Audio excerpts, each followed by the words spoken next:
Brothers and sisters, good evening. Let me thank everyone for heeding to my call to share in the sacrifices as we battle against the elusive COVID-19 enemy. I am aware of the pain and inconvenience you have endured because of the necessary public health measures we have had in place to reduce the spread of the COVID-19 virus. Late last week, we sadly learned that more St. Lucians had been infected by the more infectious and deadly Delta variant, which had been detected in country earlier this year. This has certainly created more challenges for our country and for other countries having to deal with that Delta variant said to be more contagious and deadly.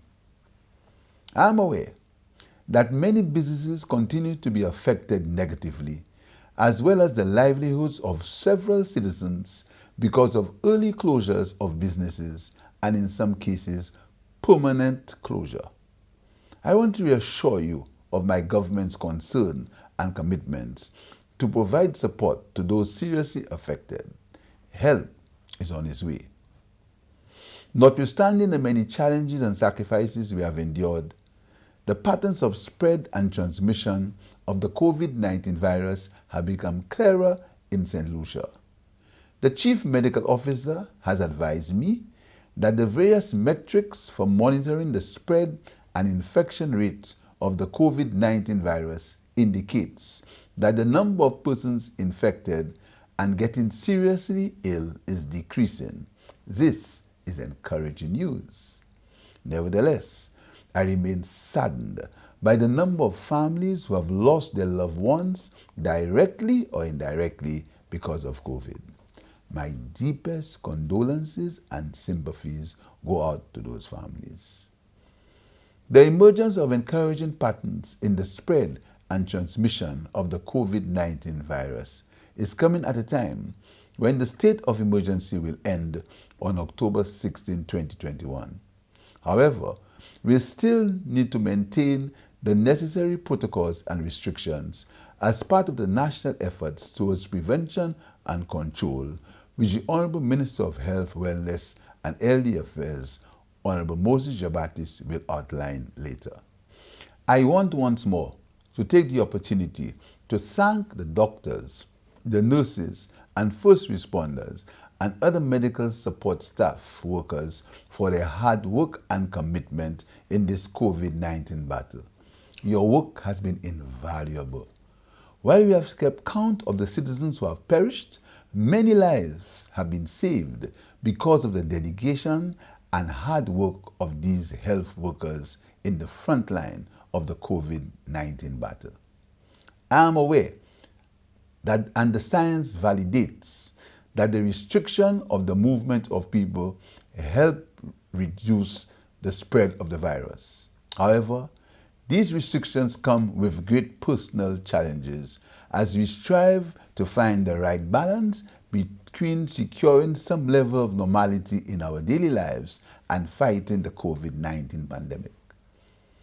The COVID-19 virus looks like it will be with us for the foreseeable future, and we must therefore commence the process of living with that reality while taking the necessary measures to avoid a dysfunctional society.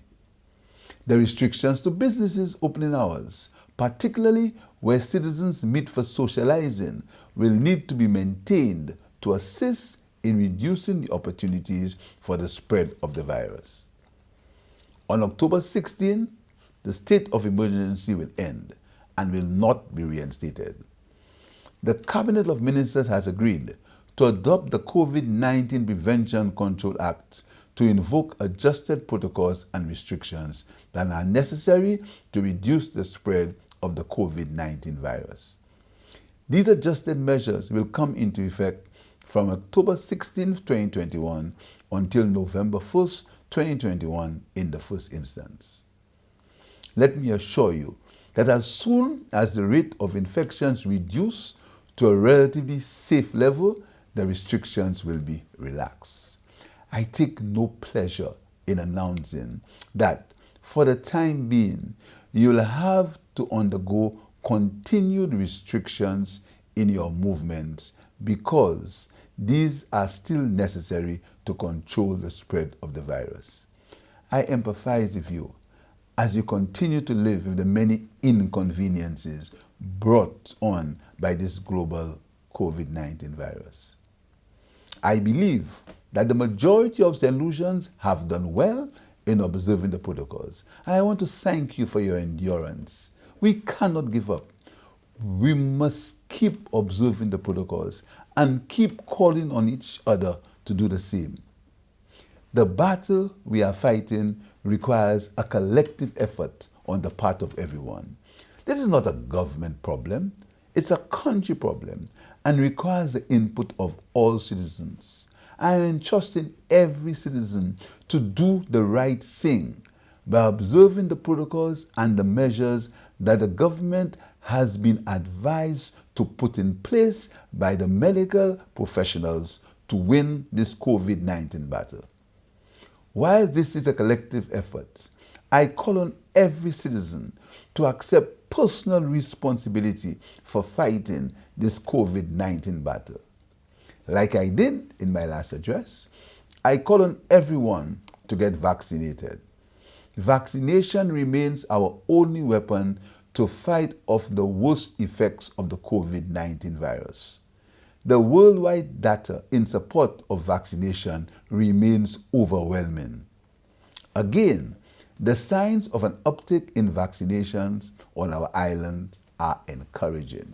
Let us press on. If the number of citizens being vaccinated continues to increase and infections reduce, we shall be able to return to our normal lives sooner rather than later. I believe in the people of St. Lucia and trust that we will be patient and understand that the inconvenience that we may feel today will benefit us all in the future. I now hand over to the Minister of Health, Honorable Moses Jabatis, to announce the new protocols.